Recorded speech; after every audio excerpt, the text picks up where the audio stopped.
CGL tyre 1 का result आ गया है। मेंस की तैयारी करनी है, उसके लिए स्ट्रेटजी लेके आ गया हूं। फालतू के झमेले में मत पड़ना, ठीक है।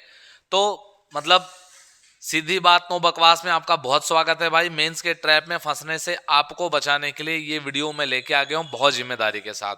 ये वीडियो सिर्फ उन्हीं एस्पायरेंट्स के लिए है जो सच में बहुत सीरियस हैं, जिनको सच में मेंस क्लियर करना है, ठीक है। तो चलिए बात कर लेते हैं बिना टाइम वेस्ट किए।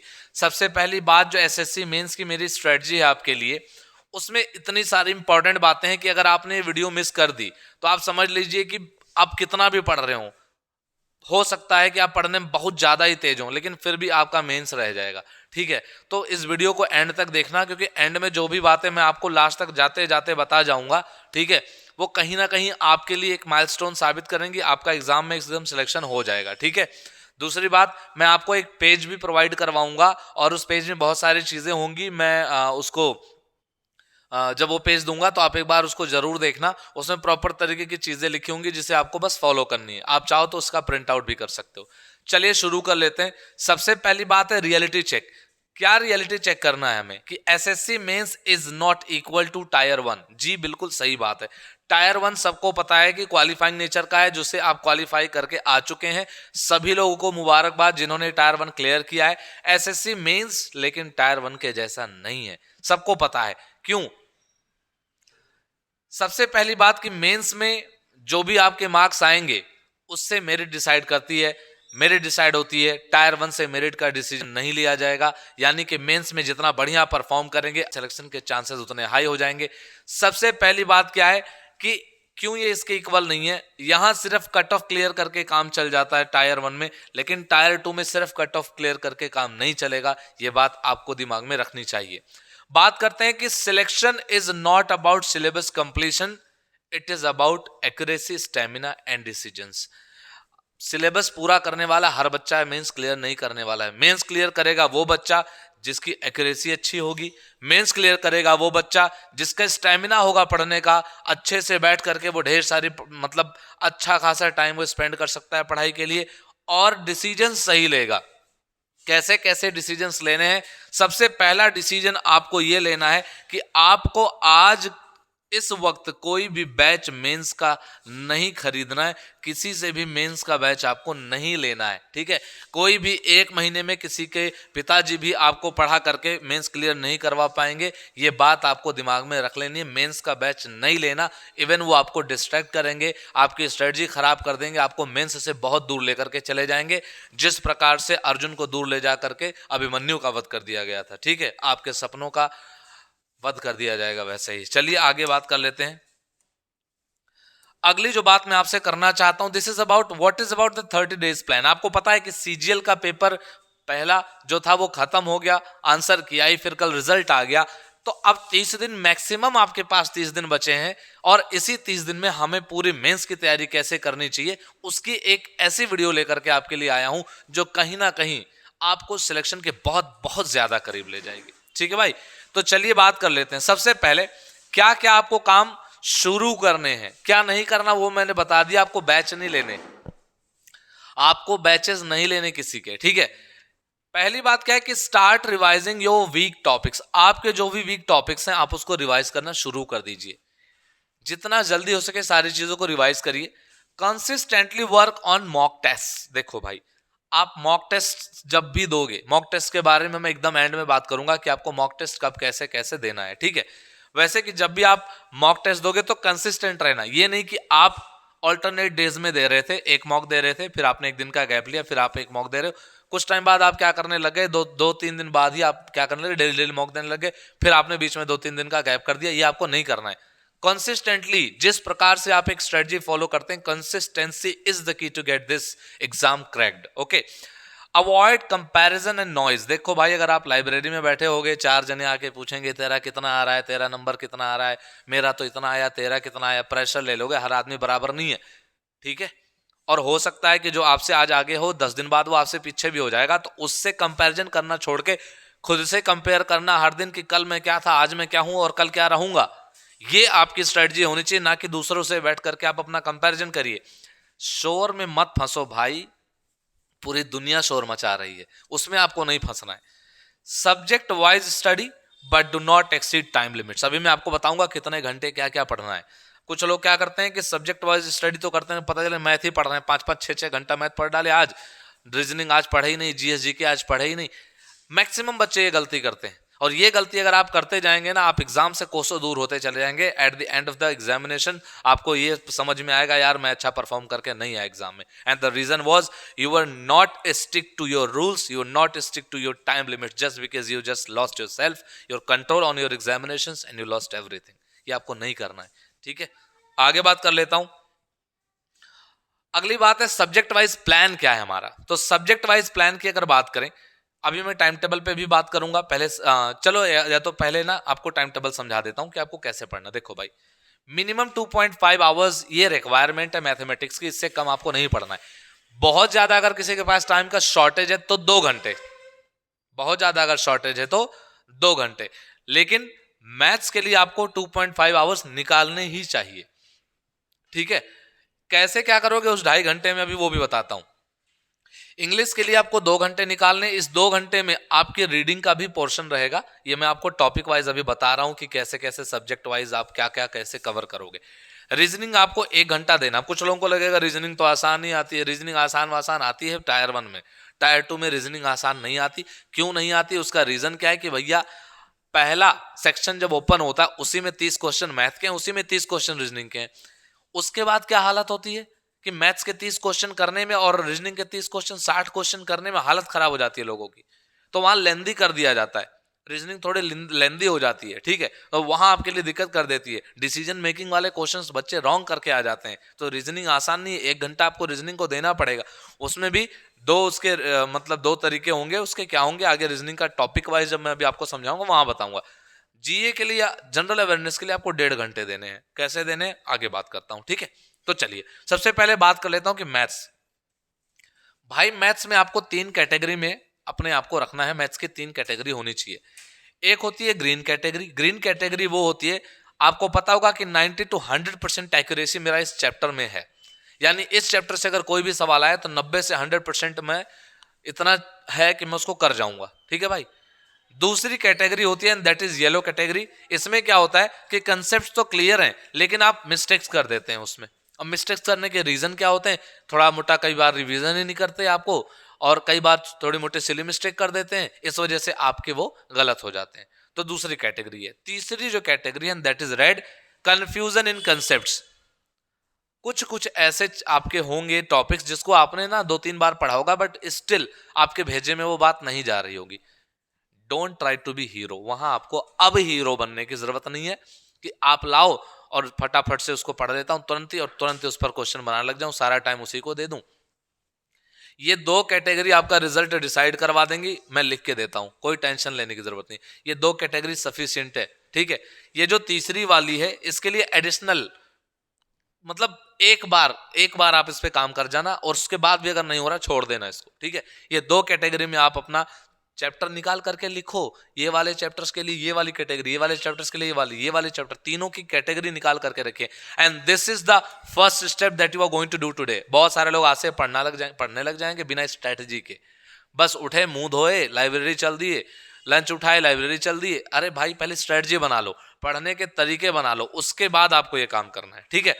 तो मैथ्स की यही स्ट्रेटजी रहने वाली है जिसमें ये पहला स्टेप है। स्टेप नंबर 2 की बात करता हूं। डेली रिवीजन का एक ऑर्डर होना चाहिए। कुछ बच्चे क्या करते हैं, बैठ जाएंगे कुछ भी उल्टे पुल्टे पढ़ते रहेंगे। 150-200 सवाल में ज्योमेट्री क्या लगा दूंगा, 150-200 सवाल में इसके लगा दूंगा, 150-200 सवाल में इसके लगा दूंगा, यही सब करते रहते हैं, लेकिन कोई लॉजिकल ऑर्डर उनके पास नहीं होता। तो भाई सबसे पहले आपका पहला ऑर्डर होना चाहिए कि 10 से 15 मिनट आप फॉर्मूला और कंसेप्ट ये दोनों को रिवाइज करिए। फॉर्मूला या कंसेप्ट रिवाइज करना इसलिए जरूरी है क्योंकि अगर आपको फॉर्मूले ही नहीं आएंगे टाइम पे याद, तो आप क्या करोगे एग्जाम में बैठ करके। और अगर आप रिवाइज करते रहोगे, वहां फॉर्मूला आपको यूं क्लिक करता है, कंसेप्ट यूं क्लिक करता है, तो आपके पास ऐसा फॉर्मूला बुक या कंसेप्ट बुक आपके पास होगी ही। अगर आप प्री क्लियर करके आए हैं तो आपके पास होगी, है ना। तो आप उसको क्या करिए, डेली 10 से 15 मिनट एग्जाम मतलब मैथ्स पढ़ने से पहले आपको 10 से 15 मिनट ये काम करना है। दूसरी बात, 2 से 3 आपको सॉल्व एग्जांपल्स भी देख लेने चाहिए ब्रेन वार्म अप के लिए। कई बार बच्चे ऐसे कंसेप्ट पढ़े और उसके बाद फॉर्मूला देखा फिर बैठ गए सवाल लगाने। 2-3 के ना अप्रोच आप देख लो, 2-3 क्वेश्चन जो है उसके सॉल्व एग्जांपल्स जरूर देख लो।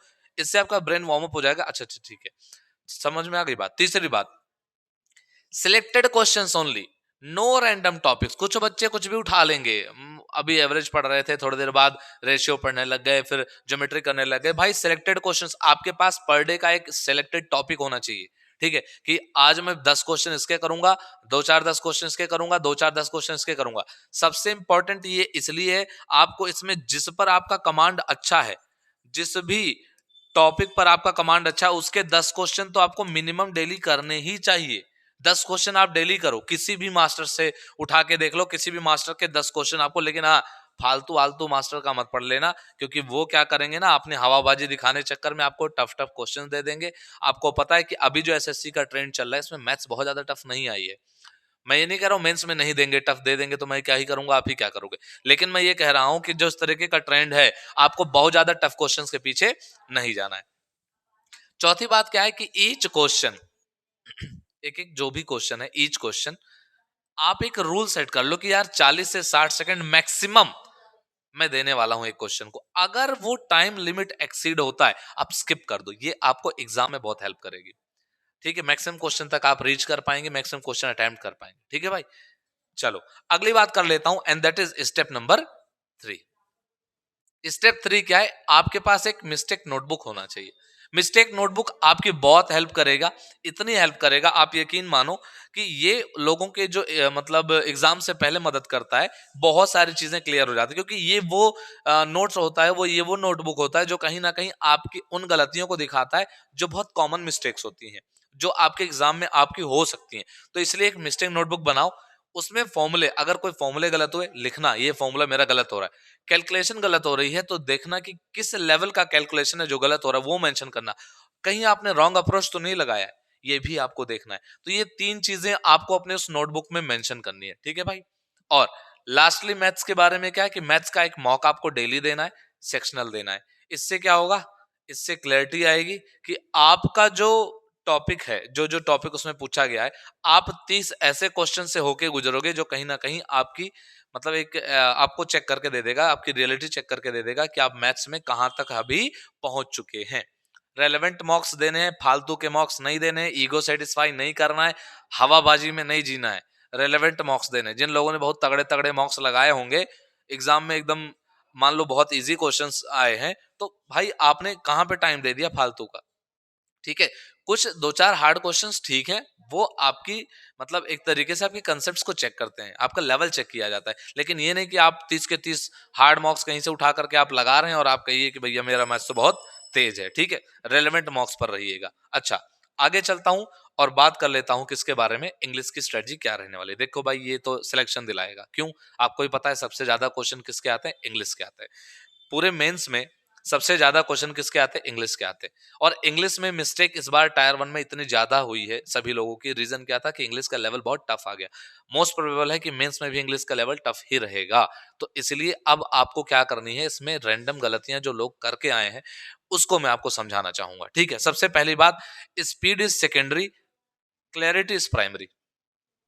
यहां स्पीड मैटर बहुत ज्यादा नहीं करती, आपको पता बहुत अच्छा खासा टाइम बच जाता है। जिसका ग्रामर अच्छा होता है वो ग्रामर के क्वेश्चन जल्दी जल्दी करके खत्म कर लेते हैं। आरसी बचता है और जंबल बचता है, यही 2 3 चीजें बचती हैं। और उसके बाद आपके पास प्लेंटी ऑफ टाइम होता है। लेकिन प्रॉब्लम क्या होती है, क्लैरिटी चाहिए। वो क्लैरिटी प्राइमरी है, यानी प्राथमिकता आपको आपकी क्लैरिटी की देनी है कि क्या आपके कंसेप्ट क्लियर है, क्या आपको सारी चीजें आ रही हैं। अगर वो आ रही हैं तब आप स्पीड पर जाइए, स्पीड बहुत ज्यादा मैटर नहीं करती इसमें। यहाँ पे सेकेंडरी है वो, फर्स्ट आपको क्या है, क्लैरिटी चाहिए। आपको क्या क्या करना है, सबसे पहली बात ये आपका होना क्या चाहिए कि मेंटेन 1 पेज पर डे। हर दिन आपको एक पेज मेंटेन करना है। कैसा पेज मेंटेन करना है, क्वेश्चंस के, मतलब अगर कोई क्वेश्चन जो आपसे नहीं हुआ, ठीक है, वो इस क्यों नहीं हुआ वो आपको लिखना है, ठीक है। गलत क्यों हुआ ये भी लिखना है। तीसरी बात, करेक्ट लॉजिक उसका क्या था ये भी लिखना है, ठीक है। ये मैं ग्रामर की बात कर रहा हूं और कुछ भी नहीं लिखना आपको, ये ग्रामर के लिए बोल रहा हूं, ठीक है। ग्रामर के कोई क्वेश्चन अगर आपके गलत होते हैं तो क्वेश्चन क्या था उस क्वेश्चन को लिखिए, गलत क्यों हुआ ये लिखिए और उसका करेक्ट लॉजिक क्या है। अब बात कर लेते हैं कि इंग्लिश पढ़ना कैसे है डेली। तो देखो भाई, सबसे पहली बात तो आपको ग्रामर स्टार्ट करना है पढ़ना, 30 से 40 मिनट रिवीजन। लेकिन ये नहीं कि आपने उठाया पोथी और आप पढ़ने लगे नाउन प्रोनाउन, ऐसे नहीं पढ़ना है। आपको एरर्स, हर चैप्टर के एरर स्पॉटिंग, हर चैप्टर के एरर के क्वेश्चन निकाल के करने हैं, वहां से पता चलेगा आपको कितनी चीजें याद हैं, जो गलतियां होंगी वो वहां से रिवाइज करनी। अब आपको यहाँ पे एक चैप्टर पढ़ने बैठोगे, लाओ नाउन की वीडियो देख लेता हूँ, प्रोनाउन की वीडियो देख लेता हूँ, नहीं, और नोट से सभी रिवाइज नहीं करना, आपको क्वेश्चन से रिवाइज करना है, ठीक है। फिल इन द ब्लैंक्स ये भरिए, ये कहीं ना कहीं आपको बहुत ज्यादा हेल्प करेगा रिवाइज करने में, ठीक है। वोकैबुलरी के लिए 20 से 25 मिनट सफिशिएंट है। मैं इसलिए इसको सफिशिएंट बोल रहा हूं क्योंकि आपने जितना टायर 1 के लिए पढ़ा है, टायर 2 में कुछ ऐसा नहीं आएगा कि ऐसी वोकैबुलरी आ गई जो आपने जीवन में कभी देखा नहीं, और नहीं देखा तो नहीं होगा, ठीक है। तो आपको क्या करना है, 20 से 25 मिनट में आपको रिवाइज करना। अगर आपके पास नोट्स है तो आप रिवाइज करिए, ठीक है भाई। अगर आपके पास नोट्स, पीडीएफ जो भी हो, फटाफट से आप रिवाइज। ये रीडिंग कॉम्प्रिहेंशन जो रोल प्ले करने वाला है एग्जाम में, इसके वजह से कई सारे लोग फेल होंगे भाई, ठीक है। इसके वजह से बहुत सारे लोग फेल हो जाएंगे। उसका रीजन देता हूं। टायर 1 में मैं ये तो नहीं कह रहा कि कैट से ही उन्होंने रीडिंग कॉम्प्रिहेंशन दी थी, लेकिन कैट लेवल की थोड़ी थोड़ी रीडिंग कॉम्प्रिहेंशन आई थी भाई। तो आपको दो काम करने हैं, मेरी सलाह मानिए, आपको दो काम करने चाहिए। पहली बात तो ये है कि टायर 1 का अगर आपको प्रॉपर पेपर मिल जाएगा, आपको पता है टेक्स्ट बुक वाले भी सिमिलर लिख करके रियल पेपर ही दे रहे हैं, ठीक है। अब चेयरमैन साहब की वजह से ये सारी चीजें, टायर 1 से जितने भी आरसी आपको मिल जाएं, अगर कोई कंपाइल करके डाल देगा तो ठीक है, मेरे को मिलता है मैं डाल दूंगा, ठीक है। तो रीडिंग कॉम्प्रिहेंशन टायर 1 में जितने भी आए थे सारे कर लो, सारे कर लो, उससे लेवल आपका ठीक हो जाएगा। दूसरी बात, कैट के, मैं इसकी पीडीएफ टेलीग्राम चैनल पर डालूंगा, कैट के जो रीडिंग कॉम्प्रिहेंशन आते हैं एक आपको करना है, ठीक है। ये वो लेवल है, इसके बाद कोई लेवल ही नहीं बचता। तो रीडिंग कॉम्प्रिहेंशन आपका बहुत अच्छा हो जाएगा, ये आपको करना ही चाहिए। लास्ट है रीजनिंग, इंग्लिश में आपको एक काम ये और करना है कि एक सेक्शनल मॉक आपको डेली देना है। इससे आपका एक मतलब आरसी प्रैक्टिस हो जाएगा, ठीक है। लेकिन अगर आप ये दोनों डेली डेली मत कर लेने लगना, ये आपको ऑल्टरनेट में करना है। एक दिन कैट वाला किया, एक दिन टायर 1 का किया, ठीक है। समझ में आ गई बात, आगे बढ़ जाए भाई। और किसी कोई डाउट हो तो कमेंट बॉक्स में लिख देना जरा। रीजनिंग की स्ट्रेटजी क्या रहने वाली, बहुत सारे लोग रीजनिंग की कोई स्ट्रेटजी ही नहीं बनाएंगे और रीजनिंग में नंबर कम लेके आ जाएंगे, आके रोते हैं, पछताते हैं। क्यों? 3-3 नंबर दिलाएगा भाई, 3 नंबर दिलाएगा, 3 नंबर से आप कितने हजार रैंक पीछे जाते हैं आपको आइडिया भी नहीं होगा, ठीक है। रिवाइज करिए week topics as soon as possible. जहां आपको लग रहा है कि हाँ मैं फटाफट मेहनत करके इसको ठीक कर लूंगा, जल्दी से जल्दी रिवाइज करिए। ओनली मॉक इज द की भाई। देखो यहाँ पे क्या है, रीजनिंग में मॉक टेस्ट सबसे इंपॉर्टेंट है, सबसे इंपॉर्टेंट है, क्योंकि यही आपको सिलेक्शन दिलाएगा। रीजनिंग में मैक्सिमम क्वेश्चन सही कराएगा। क्यों? यहाँ से आपकी स्पीड बिल्डअप होगी और यहीं से आपका जो है कंसेप्ट चेक हो जाएगा, ठीक है। तो ये बहुत इंपॉर्टेंट है। आपको रीजनिंग को आपको जरूर टाइम देना है, हर दिन टाइम देना है, एक दिन हर दिन मॉक देना है, ठीक है। एक पेज बनाना है, एक पेज वही रॉन्ग अप्रोच का या फिर कंसेप्ट का। आपने कोई क्वेश्चन लगा दिया तुक्के में, उसके बाद वो गलत हो गया, तो आपको चेक करना है आपका कंसेप्ट सही नहीं था, आपका अप्रोच सही नहीं था, उसको आप मेंशन करिए। चौथी बात क्या है कि फ्यू लेंदी चैप्टर्स हैं, कुछ ऐसे लेंदी चैप्टर्स हैं, ठीक है, तो उनको ना 2 से 3 बार कवर करिए आप। जैसे मैंने बताया नहीं कि बहुत सारे डिसीजन मेकिंग वाले में गलती कर देते हैं, कुछ लोग सिटिंग अरेंजमेंट में गलती कर देते हैं, कुछ लोग वो जो ऐसे रीजनिंग में क्वेश्चन आता नहीं है कि first floor, second floor, third floor, ये भी एक तरीके का अरेंजमेंट ही है, ठीक है। कि कोई मंडे संडे वाला, कि मंडे को कोई स्कूल जाता है, कोई ट्यूसडे को जाता है, इसमें अरेंजमेंट्स में बहुत सारे बच्चे गलती करते हैं। तो उसके जो टॉपिक के रिवीजन है वो 2 से 3 बार आपको वो रिवाइज कर लेने चाहिए, जल्दी से जल्दी, ठीक है भाई। बात कर लेते हैं जनरल अवेयरनेस की। तो देखो जनरल अवेयरनेस का क्या है कि बहुत सारे बच्चे प्री में इस वजह से भी फेल हुए हैं क्योंकि जनरल अवेयरनेस उनका अच्छा नहीं है। तो मेंस में जनरल अवेयरनेस का रोल इंपॉर्टेंट है ही, आपको पता ही है, ठीक है। तो सबसे पहली जो चीज है वो देखने को मिल रही करंट अफेयर्स, जो कि धड़ल्ले से सबसे ज्यादा मात्रा में पूछी जा रही। अभी दिल्ली पुलिस के एग्जाम में भी करंट अफेयर्स बहुत अच्छे से पूछा है, ठीक है। 15-15 क्वेश्चन पूछ लिए, तो आप मान के चलो कि करंट अफेयर्स के 5 क्वेश्चन मिनिमम आपको हर शिफ्ट में देखने को मिलने वाले हैं। तो करंट अफेयर्स आपने अगर रिवाइज किया होगा तो आप उसी को रिवाइज करिए, ठीक है भाई। फटाफट से आप उसी को रिवाइज करते रहिए। स्टैटिक जीके की अगर मैं बात करूं तो स्टैटिक जीके से मोस्ट प्रोबेबल तो मैं कुछ कह नहीं सकता, लेकिन हाँ 1 से 2 सवाल आने की उम्मीद है। तो आप स्टैटिक जीके को बहुत ज्यादा टाइम नहीं देंगे, ठीक है। ये प्री के पॉइंट ऑफ व्यू से बहुत ज्यादा इंपॉर्टेंट रहता है, बट कुछ लोग मेंस में भी स्टैटिक जीके बहुत ज्यादा पढ़ते रहेंगे, वो नहीं आते।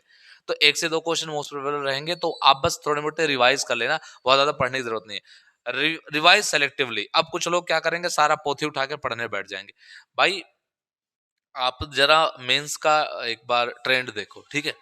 अब जैसे परमार सर हैं, ठीक है, परमार सर हैं, या फिर और भी जो आपके पास जानकारी में जो टीचर होंगे। तो ये एक सिलेक्टिव तैयारी करवाते हैं, एक पैटर्न पे तैयारी करवाते हैं। आपको उसी पैटर्न पे चलते जाना है, इन्हीं को फॉलो करते रहना मेंस तक। मुझे लगता है कि सबसे बेस्ट है, क्योंकि बहुत अच्छे बच्चे स्कोर कर रहे हैं परमार सर से पढ़ने के बाद। तो आप लोग ना सिलेक्टिव आप रहिए, और हाँ, आपको ना एक सोर्स पर रहना है भाई, एक सोर्स पर रहना है। कुछ लोग परमार सर से पढ़ेंगे, फिर उठ करके किसी और टीचर से पढ़ने लग जाएंगे, फिर किसी और से पढ़ने लग जाएंगे। 10-10 टीचर से पढ़ोगे, सबका अपना पढ़ाने का तरीका होता है, भेजा आपका काम नहीं करेगा, चीजें गड़बड़ हो जाएंगी। समझ आ गई बात? तो आपको कुछ भी न्यू फॉलो नहीं करना, वन सोर्स पे रहना है और चीजें सही से पढ़ते रहना है। अब लास्ट में आपको मॉक टेस्ट के बारे में बताने चल रहा था कि मॉक टेस्ट आपको कैसे देना है भाई। तो मॉक टेस्ट एक ऐसी स्ट्रेटजी है जिसे आप इग्नोर नहीं कर सकते, यही सिलेक्शन दिलाएगा। आप कितना भी पढ़ लो, अगर आपने मॉक टेस्ट की स्ट्रेटजी सही से नहीं अपनाई, दिक्कत है भाई। देखो, मॉक टेस्ट आपको कैसे देना है। अभी तो आपको हर सेकंड या थर्ड डे, सेकंड या थर्ड डे, दूसरे दिन या तीसरे दिन, ठीक है, सेकंड या फिर थर्ड डे, ये आपको मॉक ऐसे देना है। डेली डेली मॉक नहीं देना, बहुत सारा टाइम चला जाएगा आपका, रिवीजन नहीं कर पाओगे। तो सेकंड या थर्ड डे ये आप क्या देंगे, मॉक देंगे, ठीक है। ये अभी लगभग ऐसा आपको करना चाहिए 15 डेज तक, ऑलमोस्ट आप मान के चलो 15 दिन तक अभी आपका यही अप्रोच रहना चाहिए। उसके बाद आप एक दिन छोड़ के एक दिन मॉक दे देना, ठीक है। दूसरी बात कि मॉक टेस्ट जब आप दे रहे हैं तो उससे कभी भी अपना रिजल्ट डिसाइड नहीं होता। मॉक टेस्ट कभी भी आपका रिजल्ट डिसाइड नहीं करता। एक चीज दिमाग में रख लेना, बहुत सारे बच्चे नेगेटिव हो जाते हैं कि मेरे मॉक में नंबर नहीं आ रहे यार, मुझे नहीं लगता मेरे से मेंस हो पाएगा। भाई, मॉक टेस्ट जो बनाया जाता है, मॉक टेस्ट जो बनाया जाता है, वो बनाया जाता है एक एक्सट्रीम आपका लेवल चेक करने के लिए, ठीक है। एक्सट्रीम लेवल चेक करने के लिए वो मॉक टेस्ट बनाया जाता है। लेकिन आपको मॉक टेस्ट देना कैसे, सबसे पहली बात क्या है कि आपका जो भी अप्रोच है, कि आप जैसे रीजनिंग और मैथ, इसका सेक्शन सबसे पहले ओपन होता है, ठीक है। तो इसमें जो भी आपको वन वन टाइम में जो भी आपसे क्वेश्चन होते जाए करते जाओ, बाकी स्किप करते जाओ। बहुत सारे बच्चे सोचते हैं मॉक ही तो है, कौन सा रियल एग्जाम का पेपर है, लाओ ऐसे ही दे लेते हैं, वैसे ही दे। आपको अभी से हैबिट डालनी पड़ेगी कि आप एग्जाम में कैसे पेपर करने वाले हो, ठीक है। तो आप वन टाइम में अगर कोई क्वेश्चन हो रहा है तो ठीक है, नहीं हो रहा तुरंत स्किप करना है। और इतनी फास्ट आपको अपनी स्पीड इसमें जनरेट करनी है कि आप 60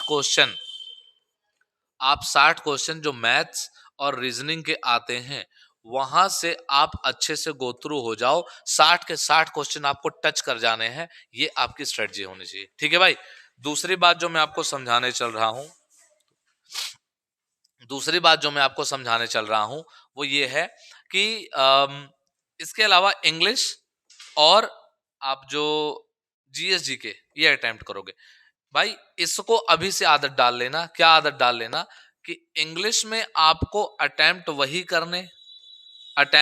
करने जिसमें आप एकदम क्लियर हो कंसेप्ट्स के साथ। जीएसजीके में आपको उतना ही करना है जितना आप क्लियर हो। यानी कि बहुत सारे बच्चे वो लालच बसा करके वो सोचते हैं कि पूरा पूरा लगा देते हैं, कौन सा रियल एग्जाम है। आपकी यही आदत रियल एग्जाम में आपको फेल करा देगी, ठीक है। तो जितने कंसेप्ट्स आपको आएंगे, जितने आपको रियल क्वेश्चंस के आंसर आ रहे होंगे, उतने ही करने हैं। कंप्यूटर को नेग्लेक्ट नहीं करना, सबको पता है। कंप्यूटर अगर आप क्लियर नहीं कर पाए, पूरा पेपर क्लियर करके फेल हो जाओगे। तो कंप्यूटर में आपको अच्छे से पढ़ना है। कंप्यूटर का एक सोर्स, दो सोर्स हैं, दो बेहतरीन सोर्स हैं। एक तो अमन सर हैं, एक अमन सर हैं परमार एकेडमी पर, आपको पता होगा भाई, ठीक है। परमार एकेडमी पर अमन सर हैं। तो परमार सर के ही चैनल पर अमन सर पढ़ाते हैं। कंप्यूटर बहुत अच्छा पढ़ाया उन्होंने, ठीक है। अगर आप जाकर के उनके नोट्स को देख लें, अगर आपने कंप्यूटर पहले पढ़ रखा है तो आप बस उनके नोट्स रिवाइज कर लोगे ना, आप क्लियर कर दोगे कंप्यूटर, ठीक है। और बाकी आपको पता, आरबीई रेवोल्यूशन बाय एजुकेशन ये चैनल भी है, यहाँ पे एक मैम पढ़ाती हैं, ठीक है। आप चाहिए तो उनका भी मतलब वीडियो वगैरह देख सकते हैं रिवीजन के लिए, ठीक है। तो इतनी सी बात रह गई।